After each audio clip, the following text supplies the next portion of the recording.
একটুখানি নেকের তরে রোজ হাসরের মাঠেতে বাবা ঘুরবে ছেলের পিছে, ছেলে বাবার আগেতে। আহা তেমন কঠিন দিনেতে, আহা তেমন কঠিন দিনেতে আল্লাহ তোমায় ভুলবে না। ঠিক মতো করিলে গোলামি জান্নাত তোমার ঠিকানা ঘোষণা একমাত্র কার? আল্লাহর ঘোষণা। একটা নেকি কেউ আপনাকে দিবে না, একটা সওয়াব কেউ আপনাকে দিবে না। যেই বাবা আপনাকে ছাড়া খাবার খায় না, যেই মা আপনাকে ছাড়া ঘুমায় না, সন্তান যদি বাজারে থাকে, মা অপেক্ষায় থাকে আমার কলিজার টুকরা সন্তানটা আসবে, সন্তান আসলে আমি খাবার খাবো, এছাড়া আমি খাবার খাবো না। একটা সময় আসবে যেই সময় সেই মাও আপনাকে ভুলে যাবে। এমন একটা সময় আসবে যেই সময় বাবা আপনাকে ভুলে যাবে। এমন একটা সময় আসবে রে যুবক, যেই সময় আপনার চাচা, আপনার দাদা, আপনার নানা, আপনার আত্মীয় স্বজন বলে যাবে। সেই ঠিক মুহূর্তে আপনি যে ওই জায়গার মধ্যে বসিয়া সুবহানাল্লাহর তাসবিহটা পড়েছেন, আলহামদুলিল্লাহর তাসবিহটা পড়েছেন, আল্লাহু আকবারের তাসবিহটা পড়েছেন, সুবহানাল্লাহ সুবহানাল্লাহ তাসবিহটা পড়েছেন, ওই তাসবিহটা আপনার সঙ্গী হয়ে যাবে। ওই তাসবিহটা আপনার সঙ্গী হইয়া ওই তাসবিহ আপনাকে আল্লাহ তাআলার কাছে জান্নাত পর্যন্ত পৌঁছে দিবে। আর একটু জোরে কন্যা সুবহানাল্লাহ। এই আল্লাহর পরিচয় মানুষের কাছে পৌঁছানোর জন্য সুবহানাল্লাহ কিভাবে বলবেন? আল্লাহ যে পুত পবিত্র, আল্লাহর পরিচয় দেওয়ার জন্য আল্লাহ দুনিয়াতে নবী রাসূল প্রেরণ করেছেন। আদম সফিউল্লাহ দুনিয়াতে এসেছেন, নূহ নাজিউল্লাহ দুনিয়াতে এসেছেন, ইব্রাহিম খলিলুল্লাহ দুনিয়াতে এসেছেন, মুসা কালিমুল্লাহ দুনিয়াতে এসেছেন, ঈসা রূহুল্লাহ দুনিয়াতে এসেছেন। সর্বশেষ আমার নবী, আপনার নবী, দু জাহানের সরদার নবী, উম্মতের কান্ডারি নবী মুহাম্মদুর রাসূলুল্লাহ দুনিয়াতে এসেছেন।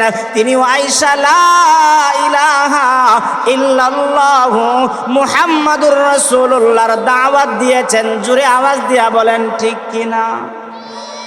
কালেমার দাওয়াত আদম নবী যেই দাওয়াত দিয়েছেন, নূহ নবী যেই দাওয়াত দিয়েছেন, ইব্রাহিম নবী যেই দাওয়াত দিয়েছেন, মুসা নবী যেই দাওয়াত দিয়েছেন, সেই একত্ববাদের দাওয়াত, আল্লাহর পরিচয়ের দাওয়াত আমার নবী, আপনার নবীও আয়েশা মানুষদের কাছে সেই কোরআনের দাওয়াত, দ্বীনের দাওয়াত, কালেমার দাওয়াত দিয়েছেন। এই দাওয়াতটাকে গ্রহণ করেছে যারা, সৃষ্টির শ্রেষ্ঠ হয়েছে তারা। সুবহানাল্লাহ। যারা দাওয়াত গ্রহণ করে নাই তারা দামি হতে পারে। এজন্য দাওয়াত পেয়ে দাওয়াত গ্রহণ করে আল্লাহর কাছে যারা দামি হয়ে যাবেন, দাওয়াত গ্রহণ করে যারা, তারা আল্লাহর কাছে সম্মানী হয়ে যাবে।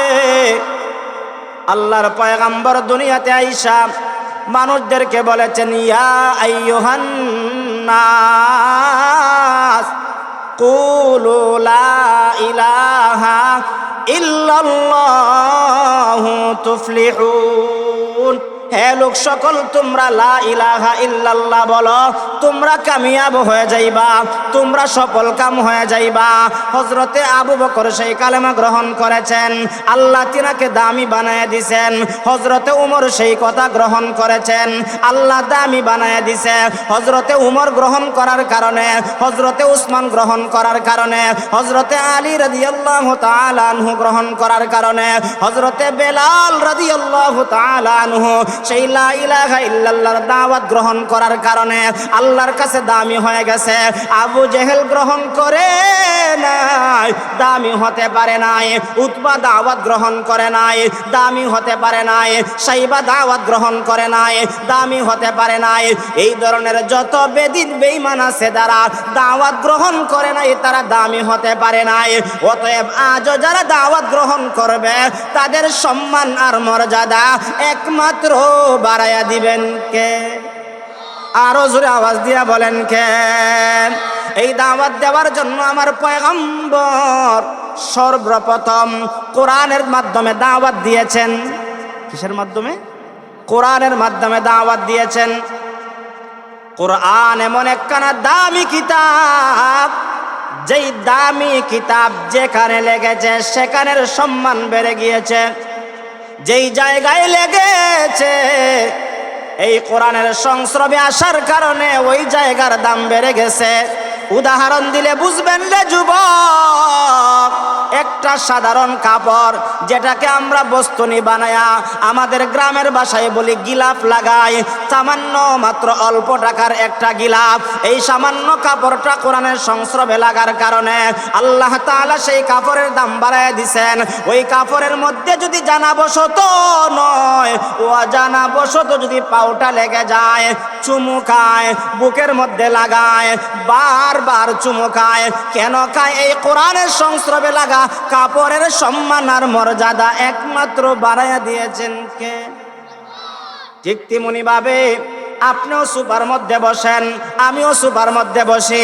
আপনার ঘরের ভিতরে ভালো ভালো খাটের সোফা আছে, ভালো ভালো খাট আছে, পালং আছে, এইটার মধ্যে পাও লাগলে আপনি কি করেন না? চুমা দেন না, সেটাকে সম্মান করেন না। কিন্তু সামান্য এক হাত কাঠের টুকরা দিয়া রাওয়াল বানানো হয়, এই রাওয়ালের মধ্যে কোরআন লাগার কারণে ওই রাওয়ালের সম্মানও বেড়ে যায়। একটা রাওয়ালের যদি সম্মান বাড়তে পারে কোরআনের কারণে, একটা বস্তুনির দাম যদি বাড়তে পারে কোরআনের কারণে, একটা মানুষ যদি কোরআনটাকে গ্রহণ করে নেয়, ওই মানুষটাকে সৃষ্টির শ্রেষ্ঠ বানায়া দিবেন কে? আরো জোরে বলেন কে? তাহলে এই কোরআনের মাধ্যমে আমার পয়গম্বর সর্বপ্রথম মানুষদেরকে দাওয়াত দিয়েছেন। আওয়াজ দিয়া বলি সুবহানাল্লাহ। আমার তেলাওয়াত কি তো সূরাতুল আনকাবুতের ৪৫ নম্বর আয়াতে আল্লাহ বলেন, উতলু মা উহিয়া ইলাইকা মিনাল কিতাব। ওগো নবীজি, আপনার কাছে ওহীর মাধ্যমে যেই কিতাব নাজিল করা হয়েছে, সেই কিতাব মহাগ্রন্থ আল কোরআন আপনি তেলাওয়াত করুন। শ্রেষ্ঠ আল্লাহ শ্রেষ্ঠ নবীকে তেলাওয়াতের নির্দেশ দিয়েছেন। আমার আল্লাহ বলেছেন নবীজি তেলাওয়াত করার জন্য, নবীজি তেলাওয়াত করেছেন।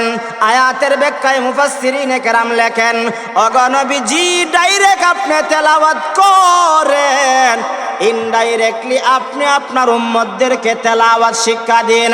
এরকম ভাবে যখন তেলাওয়াতের ধারাবাহিকতা আস্তে আস্তে নবীজি সাহাবায়ে কেরামদেরকে তেলাওয়াত শিখাইলেন, সাহাবায়ে কেরাম তাবিঈনদেরকে শিখাইলেন, তাবিঈনরা তবে তাবিঈনদেরকে শিখাইলেন, তবে তাবিঈনরা ইমায়ে মুজতাহিদিনদেরকে শিখাইলেন। এরকম ভাবে ধারাবাহিক আস্তে আস্তে আস্তে আস্তে শাহপুর মাদ্রাসা পর্যন্ত এসেছে। এই মাদ্রাসার মধ্যে একদল কোরআন শিখায় আসেনি, আরো জোরে বলেন। আর একদল আছে কোরআন শিখে, একদল আছে কোরআন শিখায়, আর একদল আছে কোরআন শিখে। এই মাদ্রাসার উদাহরণটা দিলে বুঝবেন। এখানের মধ্যে যিনি শিখায় তিনি হলেন শ্রেষ্ঠ শিক্ষক, যে শিখে সে হলো শ্রেষ্ঠ ছাত্র। সর্বপ্রথম যখন আমার আল্লাহ আমার নবীকে শিখাইলেন, শ্রেষ্ঠ শিক্ষক হলেন আমার আল্লাহ, আর শ্রেষ্ঠ ছাত্র বানাইলেন মুহাম্মাদুর রাসূলুল্লাহ। জোরে জোরে আওয়াজ দিয়া বলি সুবহানাল্লাহ। শ্রেষ্ঠ আল্লাহ শিক্ষক হইয়া শ্রেষ্ঠ নবী মুহাম্মাদুর রাসূলুল্লাহকে কোরআন শিখাইলেন।